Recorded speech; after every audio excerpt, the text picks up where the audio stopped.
Welcome back, I'm Level 1 Online. Today we're taking a look at video game emulation running on the Raspberry Pi 4.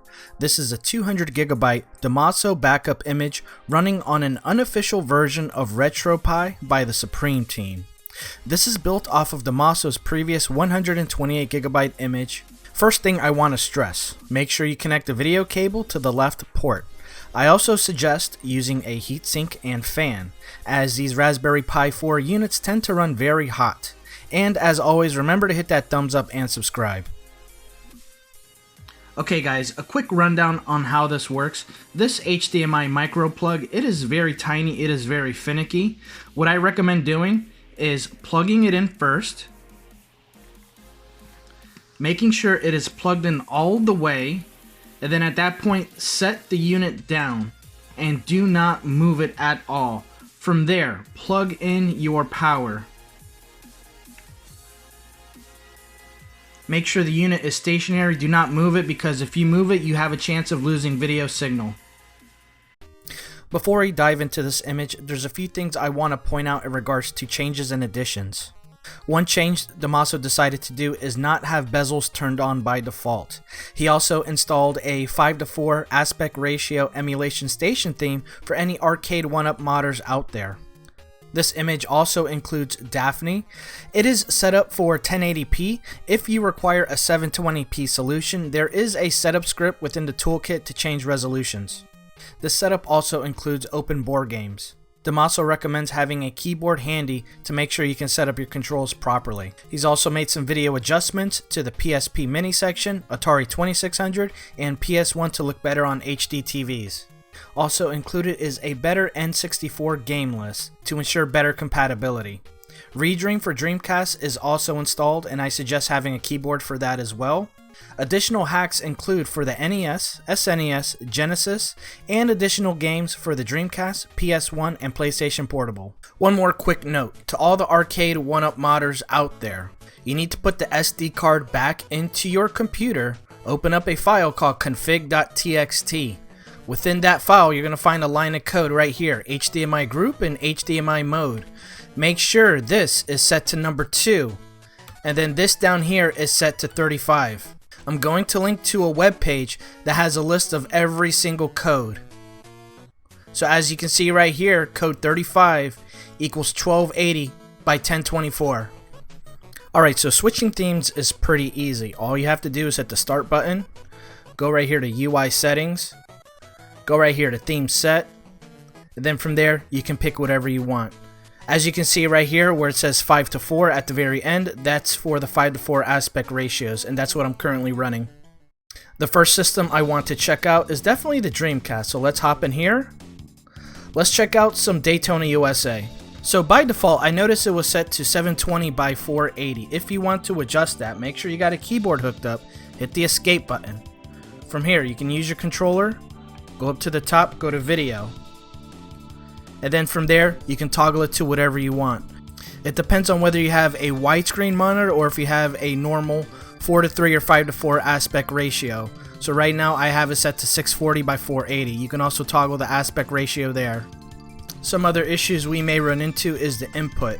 So all you need to do is go right here, click on that, go right here to customize binds, and then from there you can set up your controller. By default, the select button on an Xbox controller is set to exit. I recommend setting up select to that button right there, so that way you can easily access your menu at any time.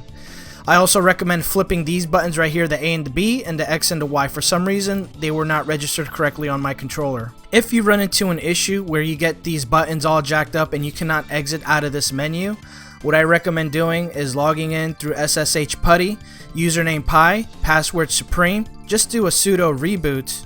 Then once you get back into your system, from there go back into the Redream setup script, reinstall the whole package, and that'll reset all of the controls back to default. Another thing I suggest is when it comes to this racing game, set your analog dead zone to 6% for easier control. Shout out to, I believe it was Calm Cow who gave me that suggestion. I recommend using a controller that has an analog stick and a D-pad.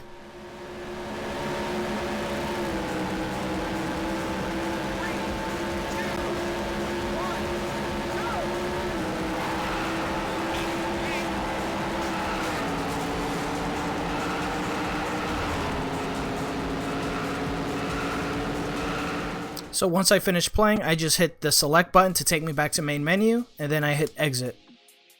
So as you may know, DAMASO is a huge Batman fan, and he's included some interesting Batman hacks. There was one that I recently checked out on stream called Batman vs. Predator.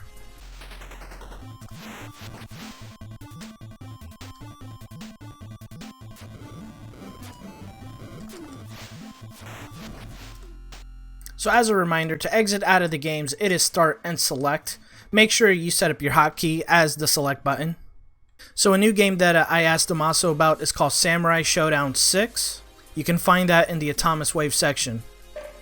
So I noticed that this game is running off of the Dreamcast emulator, and I noticed that these systems, it runs a little bit slower than what you see in Redream.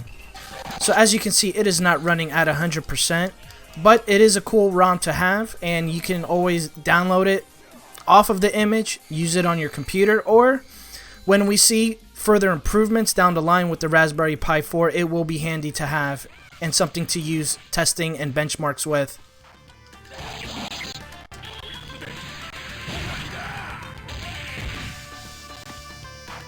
So at this point, I'm going to set this resolution back to 1080p. What I'm going to do is insert the pound symbol, also known as hashtags, there.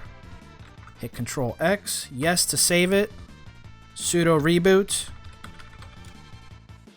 Press enter.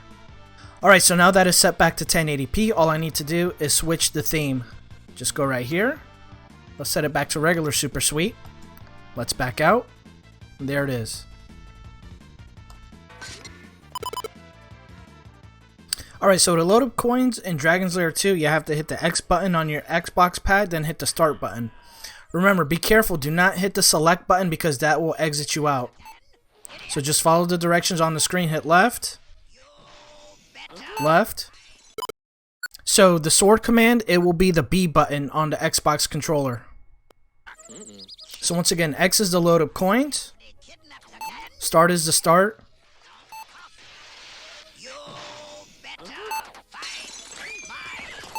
Sword is the B button. Sword is the B button. Down. Oh, I died. Alright, so let's exit out. So the last section I want to check out is the OpenBOR section. Lots of cool games to choose from. Let me try the Mortal Kombat one. This one looks really cool. Oh yeah. So when we get to this screen right here, let's load up the game first. So I'm using a keyboard to navigate. Let's see, here is Mortal Kombat Outworld Assassin. So I push enter. So from here, I hit enter on my keyboard. I'm going to go here to options, controller options, set up player 1. From there, I go to up. I set that up just like setting up an old school emulator. Hit down. I'm going to set that up to my X button. I'm going to set this up as my Y. I'm going to set that up as my A button. I'm going to set this up as my B button. I'm going to set this up as my L button. Start. Okay. Okay, Boomer. Let's get this party started. Oh, this game's got attitude. I like it.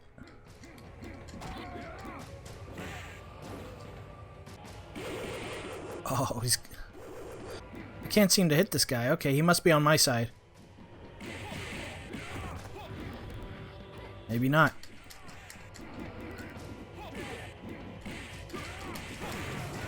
Uh-oh, we got a couple Bobby Voos in here.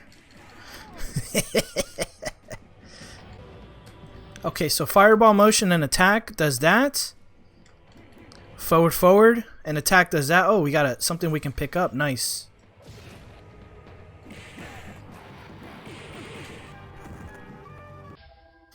Alright, so to exit this, let's hit the pause button. Let's hit end game. And we hit start again. Hit start, go to quit. And that'll exit it out of the system. So it will be a little tedious, but from what appears that you will have to set up each game individually. But once you get it set up once, I think you're good to go. Lots of games to choose from. Highly recommend this image.